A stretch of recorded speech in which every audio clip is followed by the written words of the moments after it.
Hi there, it's Amanda from Fun Hands-On Learning, and today I'm going to try to walk you through some of the activities from weeks 2 and 3 of the Hands-On to Learn Preschool program that I have. And I wanted to show you, if you didn't see the first video on week 1, and it's kind of like an overview, a video of the whole program, I will leave a link below to that. And in that video I show you how I'm keeping the teacher's guides in here, and so I'm just printing out the next week's teacher's guide and adding it to my little book here. And another way you can keep the teacher's guides is in a binder.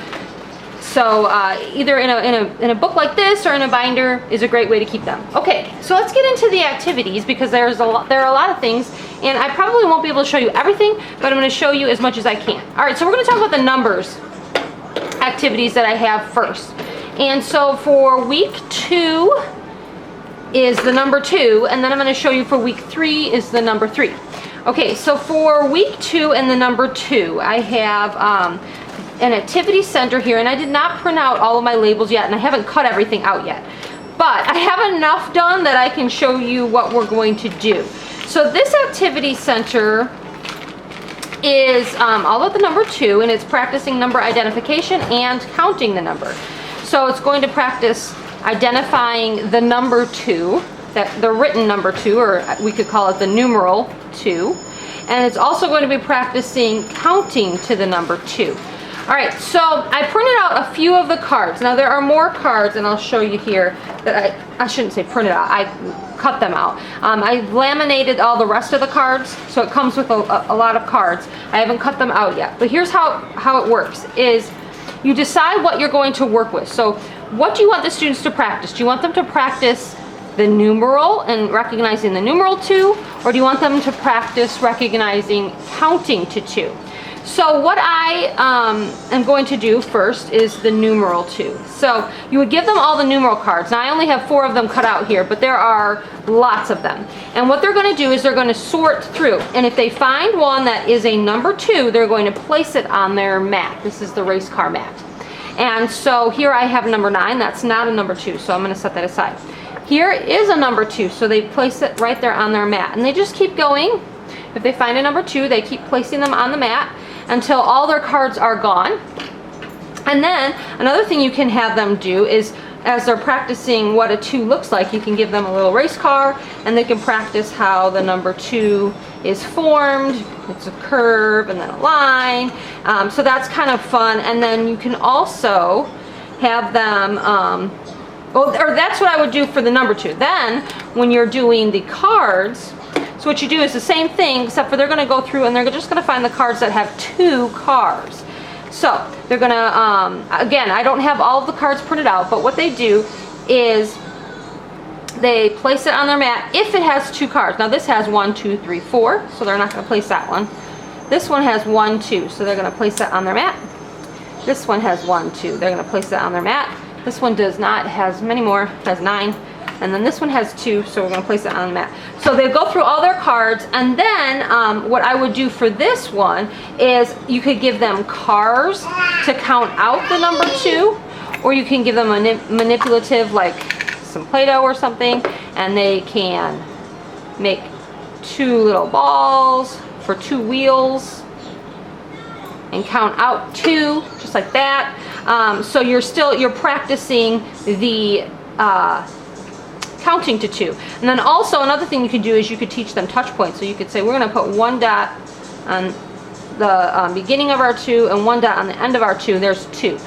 So 1, 2, and then that's how we remember our touch points on the number 2.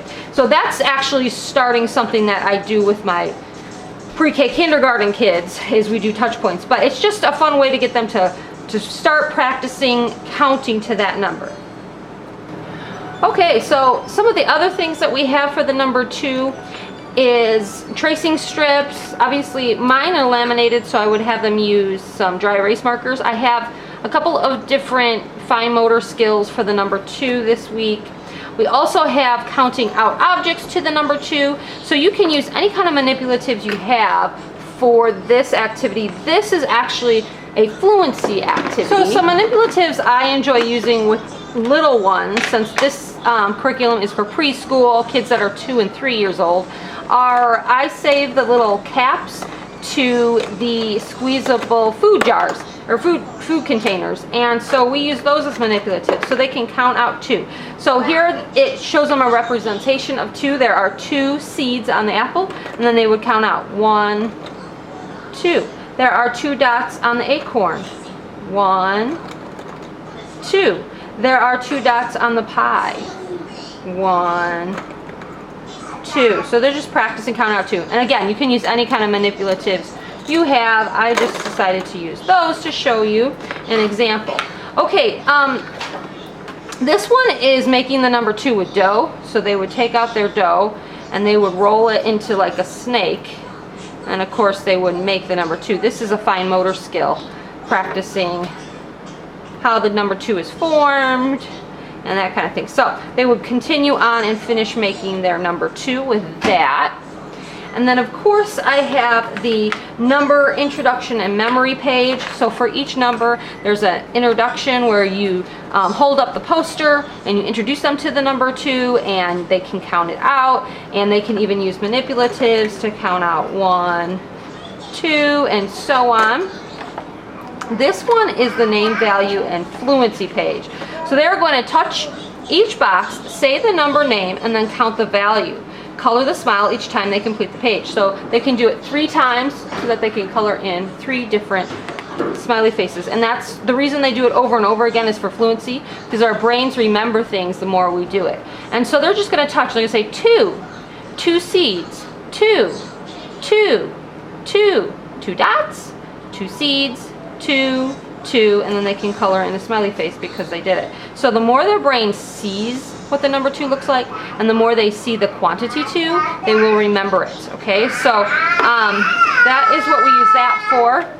And then here's some more tracing. They can trace the 2 balloons, they can color the balloons. You can print these out just regularly or laminate them like I did. Right. So if you can see over here, I pulled out some number manipulatives. These are from a puzzle, and I only pulled out a few of them. Depending on the child's ability, you could dump out all of them, or you could, like I have a whole bin here of them, or you could just give them a few like I have.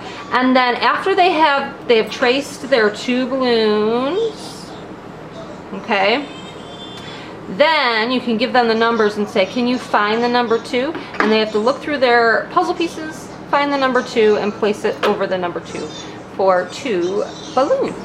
And of course I just have some more fine motor pages tracing the number 2 and so on. This activity is really fun. You use manipulatives to cover up the number value. So what they would do is they would take their manipulatives and cover up all of the pictures that show 2. And they would just continue on, and you can check and help them count. You actually use the manipulatives to count out. Now 2 is 1, 2. Should look like this, 1, 2, and then they need to look on their pictures and see which one looks like it has 2, and they can, touch the dots and count them, kind of thing. This next page is number digit identification, so they're covering up all the digits that show the number 2. Alright, this is another fine motor activity, and with this one I would have the students use a fine motor tool. I have a bag here with some fine motor tools, and I'm going to show you just a couple of them. I have this one here that you can grab things with, and then I have the little tweezers. And so what I would have them do, and by the way, I got these fine motor tools, I believe from Lakeshore Learning. And what you can get them online, just go search Amazon or something. And what I would have them do is use their tools. You can either have them use Play-Doh balls and place the Play-Doh balls on their mat, or you can have them use another kind of manipulative, maybe a toy or something. And so they have to place the toy on their mat. And these tools, work in different ways. So I could grab the little toy and I have to place it on my mat. Grab a little toy, and they have to place it in the circles. And these little toys that I have are just little cars, but you can use whatever you want. So that's another option. You can use pom-poms. There are so many different manipulatives that would fit in these little circles. And then the last thing I do is I always have them cover up the 2 circles that are in the 10 frame so that they can count those out. So I would have them cover those up with some Play-Doh as well. So they're counting 1, 2. Okay, moving on to the next week. The next week is number 3. Number 3 has a lot of the same activities, but I am going to show you every week has a new activity center. And for the number 3, I showed you how they build the number with dough, and I showed you how you can use the number 3 mats. I showed you when I was showing you number 2. So all of this kind of stuff is the same activities here for the number 3. You can see that. But I'm going to show you now the new things. Here's the one I just showed you for the number 2, but here's number 3. There's also a tracing. Oh yeah, I showed you the balloon one with the number 2. Here's the one for number 3. Now let me show you some of the new activities. Okay, so I have some tracing strips here. This one it says color 3 dots on the number 3. So they're going to just color 3 dots. It can be any 3 dots. I'm going to do the Touchpoint dots. And then it says trace the line to the 3 crayons. So they're practicing their fine motor skills here, and then they can count 1, 2, 3 crayons. I also have tracing the number 3, and then this one is to color the different 3s. So we have like a pencil and one with a mustache and that kind of thing. Alright, so those are kind of fun. And then this activity is using pattern blocks to build the number 3. So here are my pattern blocks, and I really love these. We use them for so many different things as the kids grow and get older, and they're just perfect for different ages. So they're just going to go ahead and use their pattern blocks, and they are going to build the number 3. Now you can make it easier where they build it right here on the mat. But for kiddos that are maybe 3 going on 4 and need a little challenge, you could have them build it next to the mat on the table. And it just makes it a little bit harder because they don't actually have the outline to be setting it right on top. And they have to kind of do it on their own, like so. So anyways, you see how I'm building that then. And yeah, they're going to build the number 3. And then another thing you can do is go ahead and give them a manipulative. Like I have here my box of numbers. I have some magnetic numbers and some puzzle numbers, and just say, can you find the number 3 in the box? And have them find a number 3 and match it up to their number 3 pattern block that they were building. The activity center for the number 3 is build a number 3 fish tank. So there is a mat that looks like this. That's the number 3 fish tank. And then what they're going to do is they're going to get pieces. So I have lots of different pieces here. And the kids are going to sort through their pieces to find all the pieces that make the number 3. So I've already separated mine, but you can see like they're going to choose between these fish, and they're going to decide which one has the number 3. So obviously it's this fish right here. So they're going to put him in their fish tank, and then they're going to go through and sort all their cards and decide if it shows the value of 3. So the fish themselves have the numeral 3, or the numerals that they have to go through to find the numeral 3, and then the objects that go in the fish tank just have a number representation of the number 3. So I pulled mine all out. So actually, no, I didn't. These are not. Oh, I guess I didn't. Nope, they're mixed up. All right, so I'm gonna go through here and find the ones. Okay, so this one has 3 blocks on it, and this has 3 on the dominoes. So put that in there, and this has 3. Put that in my fish tank. This has 3. Put that one in my fish tank, and I think that's it. Let's see if I can go through here. Yeah, so none of these have a number 3. So that's how it's going to work, and they can kind of sort their little objects to make their number 3 fish tank. Isn't that cute? And then of course they can always use a magnetic number 3 to match it up. This is kind of a Montessori skill when we match up the numbers and we set the number right on top. So if you're wondering where I kind of got that from, it's a Montessori skill. So yeah, you can have them find a number 3 and match it up, however you wanted to do it. But yeah, there you go. So it's a little number 3 fish tank. Isn't that cute? Okay, moving on to colors. So we have the color yellow and the color blue.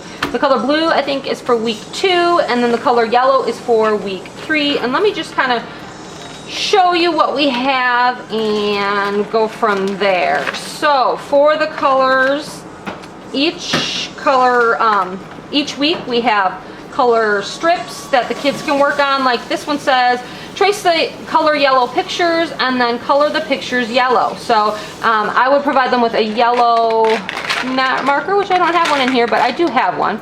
And or you can just print these out on regular paper and have them do them.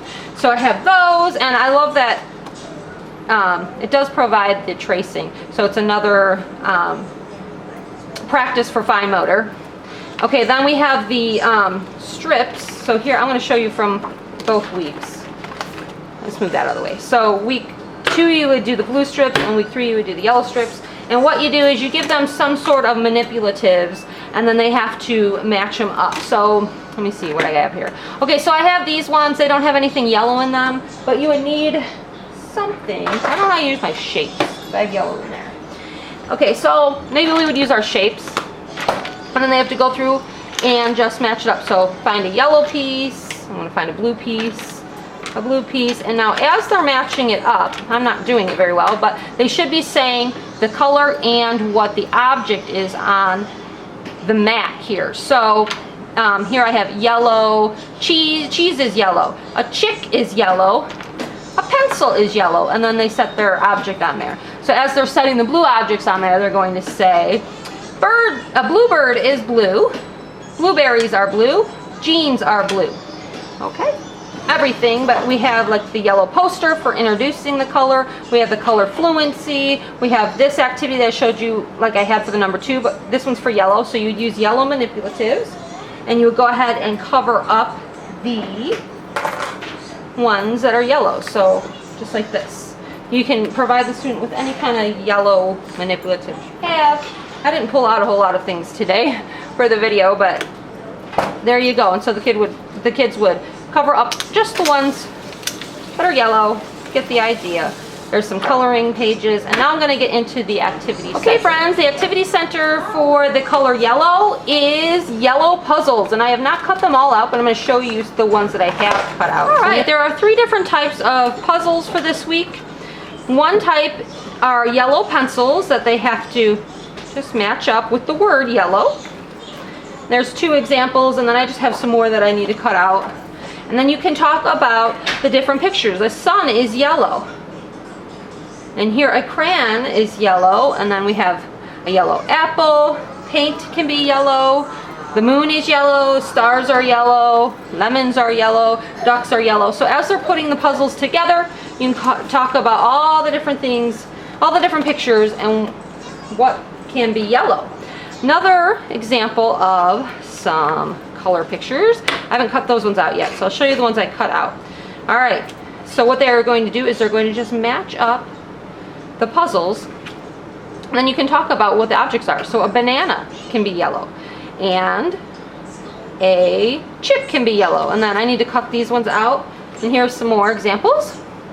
And so yeah, we have a couple different options for puzzles, and then the last one is a big circular puzzle. So it has the word yellow, has a yellow flower on there, and then they have to try to put the pieces together to go ahead and make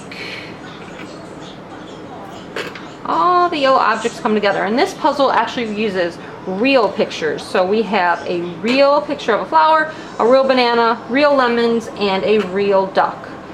And these are things that are yellow. And then the last thing you can do is you can have them go ahead and go through some of their manipulatives and find all the yellow ones, well, not all the yellow ones, but find 4 yellow ones to place on their 4 yellow pictures. So here I'm going to open these manipulatives here, and they're just going to find 4 yellow manipulatives to place on their yellow pictures. And it's just a discrimination. So they're going through their colors and they're finding the ones that match. Okay, friends, the color blue has many of the same things, so I'm not going to go through them all, but I am going to show you the activity center, and I haven't cut all the pieces out yet, but I'm going to show you how it works. And yes, the color blue comes with, you know, the posters and the other different activities that the yellow came with. And so what the color blue activity center is are picture cards, and there's one that has the word blue. All right, so I didn't cut out all my cards yet. You can see there are some more. Okay, I need to cut those ones out, but I can put them to the side because I can still show you how this activity works. What you're going to do is you're going to mix up all the different cards, and then they have to try and put them together. Now this would be a fun activity to use on a pocket chart, or you can just have them do that right there on their desk. So here I have a little boy with the crayon blue, so they're going to look through their cards and they're going to match it up and make pairs. Here I have a raindrop that's blue. Then you can talk about all the different things that are blue. Here is the word blue, so we would match that one up. And then of course we have other ones that we can match up. Now another thing you can do is you can play the memory game. So if I mix these up, you can put them upside down, and you can go ahead and play the game of memory. All right, so I don't even know. Okay, so let's say we mix it up. Of course they flip one around, and they have to flip another one around, and if they make a match, they get to keep it. If they don't, they flip it over again, and they keep going until they do make a match. They get to keep it. You get the idea. You've seen this kind of game before. And so they keep going, keep flipping them around until they make a match, and they get to keep it. And there's the last one. Okay, moving on to shapes. Week 2 is the square, and week 3 is triangles. So I'm just going to show you triangles really quick, and I'll show you the activity center. So the activity center for triangles has an apple tree and different apples in different shapes. So what the kids are going to do is they're going to look at their apples. Now of course we would tell them that apples don't really come in these shapes, but this is just for fun. Okay, so they're going to go through their different shapes. They're going to look at them and decide if it's a triangle, they can put it on their triangle apple tree. If it's not, then they won't. So here I see one, and they're just going to kind of go through until they find all of the triangle apples, place them on their little apple tree, and then the rest of them, of course, they would not. And then you can talk about triangle has 3 sides. Of course, you're going to introduce that with the memory page. So here we have the poster. It says, triangle, triangle is the name for me. Tap my sides, 1, 2, 3. And this is something I would do with the kids every day as we're practicing the shape. So here's this activity center. Let me show you some. Moving right along with our triangle activities, you want to make sure you have some shape manipulatives, maybe your pattern blocks, something like that, available to the kids when you are teaching this. And for this week we have 2 different what do I call these? These are strips for Fluency, basically. And so you're practicing triangles. You can give them a manipulative, and as they place it down, they say the name triangle. Triangle has 3 sides. They do it again. Triangle. Triangle has 3 sides. Triangle. Triangle has 3 sides. And they can even try to match up the way the triangle is placed. So see how this one is kind of like, I guess you could call it an upside down triangle, but it's still a triangle. So you can talk to the kids about, even, you know, it doesn't matter which way, what angle, or which way the triangle is placed, it's still a triangle. The same thing goes over here. This one, it just uses food instead of the pictures. And so a pizza can be a triangle, and a watermelon can be a triangle, and sandwich can be in a triangle shape. All right, we have the fine motor strips for this week, and they're just practicing tracing triangles and that kind of thing. This week I put them on a little ring just to kind of keep them together, and I might go back and do that with some of my other ones. And we have a food triangle wheel here, so they can go through and look at the different food that can come in a triangle shape. So we have cake and pizza and watermelon, and then you can chips. You can talk to the kids about sandwich when they're going through this, about other food that they might see in a triangle shape. Have them pick one of out of these food items. Have them pick one that might be their favorite, and they can draw a picture of it, and then that will help the children learn how to draw a triangle. All right, these cards are helping the children to build the shape. So this one, you need to have some craft sticks, and then what they do is they build a triangle with craft sticks. Okay, just like that. And then this one, they would use Play-Doh. So for the other one, they're going to use Play-Doh to go ahead and build a triangle. This page I did not laminate because we're going to use this with paint. What you do is you provide the students Q-tips and paint, and then they dot each of the circles with the Q-tip paint, and they just practice making triangles. All right, there are other activities provided, but I'm not going to go through them. I'm going to show you the some of the newer activities for the square. Okay, moving through this as quickly as we can. Week 2 is the square, and many of the activities are the same. They're going to build the square with Play-Doh. They're going to trace squares and all that, but I'm going to show you something new, and I'm also going to show you the poster. The poster for square looks like this, and it says, "Square, square is my name. My 4 sides are all the same." And you want the children to be learning not only to recognize the shape, but also how many sides each shape has. All right, so for the square activity for this week, it is some turtles. And what the kids are going to do is they're going to spin the spinner. And if it lands on a square, then they get to take one of their manipulatives, whatever you've provided them.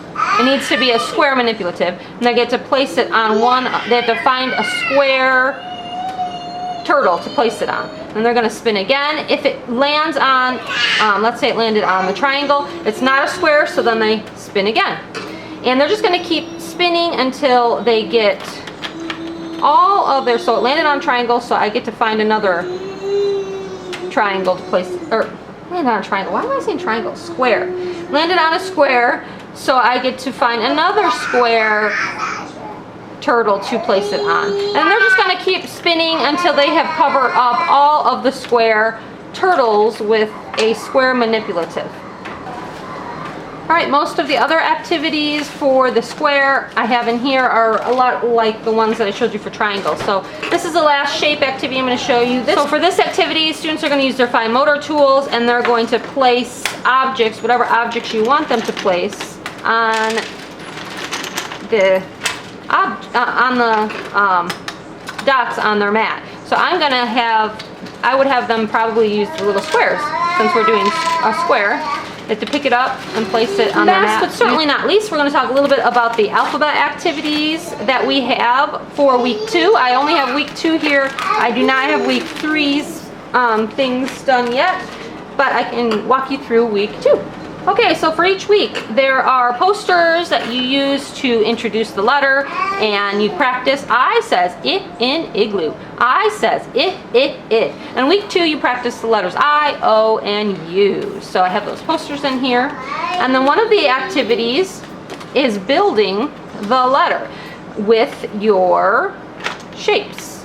And so you need your pattern block shapes. Okay, so they choose a mat, O, U, or I, and then go ahead and use their pattern blocks, and they're going to just fill it up just like I was showing you for the numbers.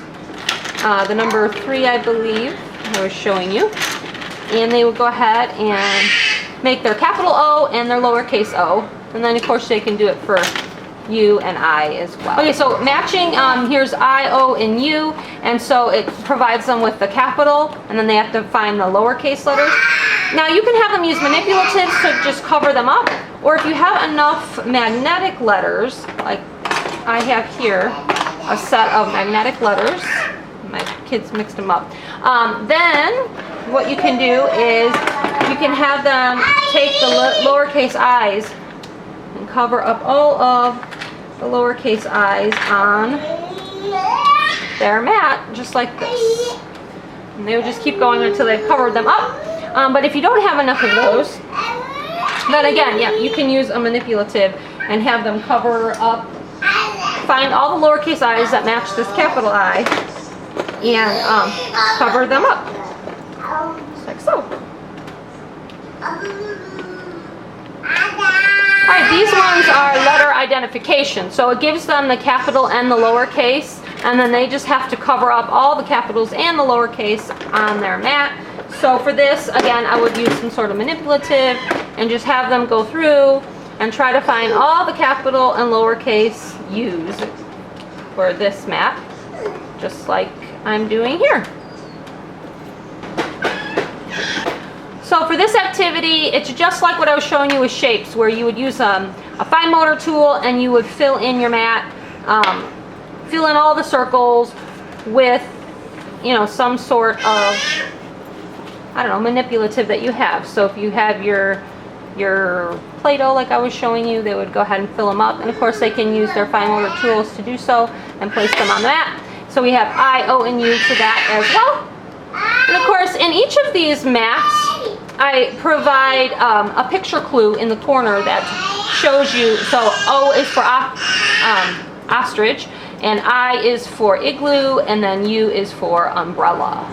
Alright, we have some tracing mats, and I have the students use dry erase markers on these, and they trace the formation. So there's I, and there's lowercase I, capital O, lowercase o, capital U, lowercase u. Once they have completed the tracing practice, then I like to extend the activity. So to extend this fine motor activity, practicing letters, you can provide the students with some sensory activities. And so what I have here is I have some sand and I have some rice, colored rice. Now be careful with the colored rice if you have really little ones that might still put things in their mouth. But and same with the sand, it can get all over the place. So you really have to watch the kids when you do this, but it is fun for them. And you can, right now I just have a craft stick because it was on the table, but so the kids can use a craft stick, or you can give them a pencil or a marker or something like that. And what they're going to do is they're just going to practice the same strokes that they did on the paper. So I'm going to go straight down, across the top, across the bottom to make my capital I in the sand, and you can do the same thing with rice. So I'm going to go ahead and go straight down and then go across the top and across the bottom. Now it doesn't show up as good in rice, but the rice actually helps them feel making the letter better. Now I'm not making the letter right now, I'm moving it around, but it actually helps them feel. You go straight down, then you go across the top, and you go across the bottom, and that makes the capital I. Now on the sand, it will actually should actually leave a mark so they can see the letter after they're done. But yeah, just have them practice it over and over again. So they're practicing the strokes that they would need to make the letter. All right, just some more fine motor practice and practicing beginning sounds of the letters. They can trace the pictures that match the letter with dry erase markers or whatever. You can color them. All right, now this next activity is kind of fun. It is building the letter with snap cubes. You guys seen these? Snap cubes look like this. They're also called Unifix cubes. And what the kids do is they literally just take this, snap them together to make the letters. So here we have 1, 2, 3, 4, 5. 5. Okay. So what they're going to do is they're going to snap them together. And here I'm making the letter I. You can see that. And almost done here. Yeah, so it's a lot of fun because as they snap them together, they're also practicing their fine motor skills, building each letter. So there's the letter I, and the letter O, and the letter U. Alright guys, we're winding down here. These are the letter and sound fluency sheets, and the kids are going to practice the sounds. So I says it. I says it in igloo. I says it. I says it in iguana. I says it. I says it. I says it in instruments. I says it in iguana. I says it in igloo. And then they can color in a smiley face each time they do it. And the reason they're doing it over and over again is, like I said, when you practice things over and over again, it really does help your brain to remember it. All right, these little cards here, the kids can practice making the pictures with their Play-Doh. Or not pictures, making the letters with their Play-Doh, and they can just put the Play-Doh right there on the mat and make so that we have capital U and lowercase u, and then these ones I didn't cut out yet, but we've got capital I and lowercase I, same thing with O. All right, now I'm going to show you the memory strips really quick before we end this video. So for this week, I have the memory strips, or I guess these are fluency strips, for the letters I, O, and U, but right now I'm just going to show you the ones for I. And this week I have added in some strips to practice matching up capital and lowercase I. So what they're going to do with this is you can give them magnetic letters. And for the first strip here, they're practicing the sounds. And then for the second strip, they're practicing matching capital and lowercase. So for this one, they would take their magnetic letter and they're going to place it on there next to the picture, and they're going to say I is for igloo. I is for iguana. I is for instruments, and they can use capitals or lowercase on this one. Or they could do even both. You could have them place both so that they can see them together. Okay, or on this mat, they're only going to use their lowercase letters. You're going to give them their magnetic letters, and they have to find all the lowercase i's, and they have to place them and match them to the uppercase i's that are on their strip there. Okay friends, some other things. I'm going kind of quickly because this video is going to be forever long. But I didn't cut these out yet, but these are just some more tracing strips for the letters. These I didn't cut out yet either, but these are the letter reference cards that you need for this unit. And then the activity center for this unit looks like this. And this will be the last thing I'm going to show you. So for the activity center, I have the letter I, the letter O, and the letter U. And you're going to feed the I, O, and U. You need to attach these to some sort of bin or cup, and I just usually attach them with tape, and they work just fine. Oh, you can't see that. I usually just attach them to a bin or a cup, and they work just fine. I'm not going to attach them right now because I don't have one out right now. But you get the idea. These are going to be attached to cups, so they're going to sit up. And then you're going to cut out all of the cards and give the kids the cards, and then they're going to sort them. Now, this would be the hardest way to do it, or you can just give them one letter at a time. But I'm going to show you how you can do it, make it a little bit more difficult. So you give them all the cards, and then they sort them. So the O cards, they would feed to the O. Okay, there's lowercase o. Here's an ostrich, I would feed that one. And then here's the octopus, and I would feed that one. I didn't cut up the rest of my cards, but here's the letter I cards. And here's the letter U cards. And basically what they do is they just feed the letter the right card. So you can mix them up and have them feed them to the right letter face, I guess you could say. And so when these are attached to like a bin or something, then it's very easy for the kids to just kind of like put the card in there and feed it to the correct letter. So that is how it works, and that's all I have for you guys. It's a long video, but I appreciate you sticking with me, and if you are interested in this curriculum, I will leave a link below where you can get it, and we will see you next time. Bye!